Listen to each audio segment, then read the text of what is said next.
माथम तिलक चंदन सोहे, सो सतनामी अंश है। श्वेत सादा अन्न रखा सोहे, सो सतनामी अंश है।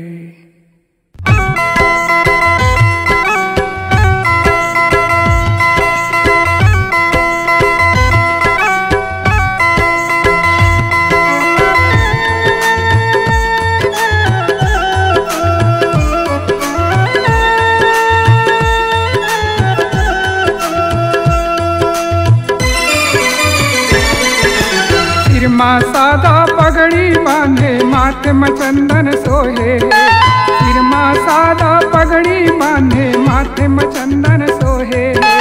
गरमा पहिने कंठी माला, सत्य धर्मला बोले। गरमा पहिने कंठी माला, सत्य धर्मला बोले। अमन सतनामी अनगा, सत्य वचन बोलैया सतनामी अनगा।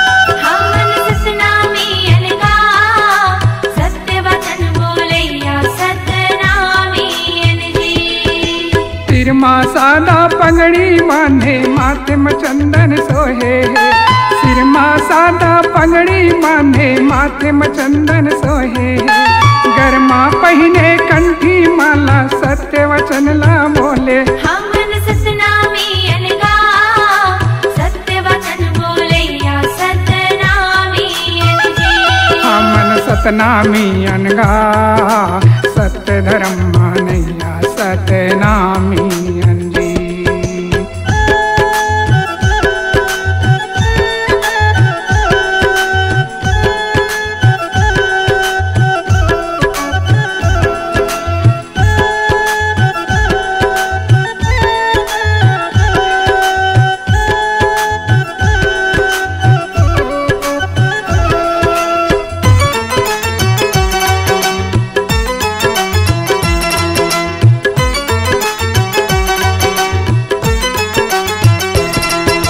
सादा हमर वेशभूषा, सादा हवे खानी।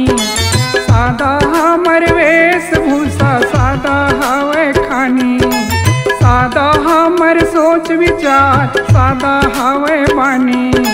सादा हमर सोच विचार, सादा हवे बानी। हमन सतनामी अनगा, सत्य वचन बोलैया सतनामी अनजी। हमन सतनामी अनगा, सत्य वचन बोलैया सतनामी अनगा।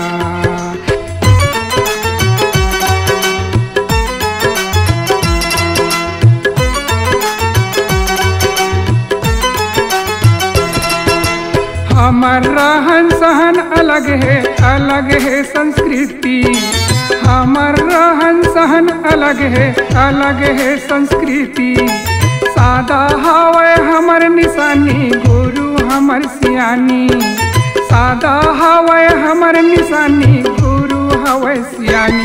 हमन सतनामी अनगा, सत्य वचन बोलैया सतनामी अनजी। हमन सतनामी अनगा, सत्य वचन बोलैया सतनामी अंजी।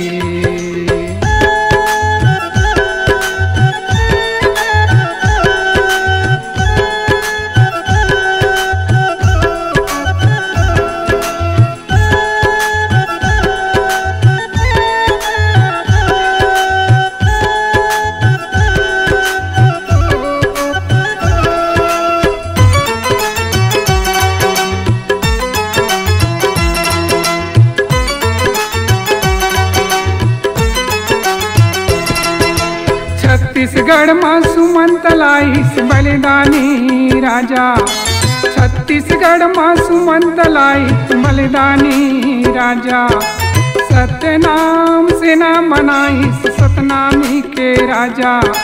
सत्यनाम से नाम बनाइस, बलिदानी के राजा। हमन सतनामी अनगा, सत्य वचन बोलैया सतनामी अनजी। हमन सतनामी अनगा, सत्य वचन बोलैया सतनामी अनगा। सिर माँ सादा पगड़ी बांधे माथे में चंदन सोहे है। सिर माँ सादा पगड़ी बांधे माथे में चंदन सोहे है। गरमा पहने कंठी माला सत्य वचन ला बोले हमन सतनामी अंजे।